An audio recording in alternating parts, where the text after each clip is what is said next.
Hello everyone, welcome to our channel. Uttarandhra Madhyandhra జిల్లాల్లోని రైతులందరికీ red alert. భారీగా ఈదురుగాలులతో కూడినటువంటి వర్షాలు. వివరాల్లోకి వెళ్ళి వాతావరణ పరిస్థితులు తెలుసుకునే ముందు మీరు ఇంకా మన ఛానల్ కనుక సబ్స్క్రైబ్ చేయనట్లయితే వెంటనే సబ్స్క్రైబ్ చేయండి.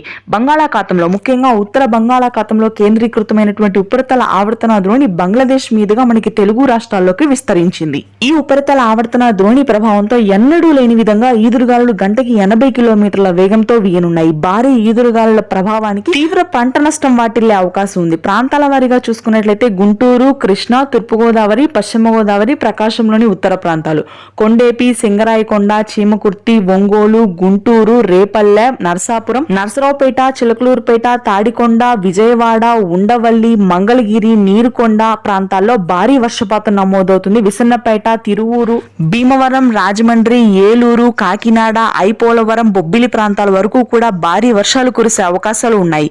ఈదురుగాలుల ప్రభావం అత్యధికంగా ఉంది. ఇక తెలంగాణలో కూడా చెదురుమదురు వర్షాలు నమోదు కానున్నాయి. భారీ వర్షాలు కురవకపోయినప్పటికీ నాగర్ కర్నూలు, మహబూబ్ నగర్, గద్వాల్, కరీంనగర్, వరంగల్, వనపర్తి ప్రాంతాల్లో భారీ వర్షాలు 1-2 చోట్ల నమోదవుతాయి. చెదురుమదురు వర్షాలు ఉంటాయి. రాయలసీమలో పొడి వాతావరణం ప్రస్తుతానికి కొనసాగుతుంది. ఇది తెలుగు రాష్ట్రాల weather update. Thanks for watching.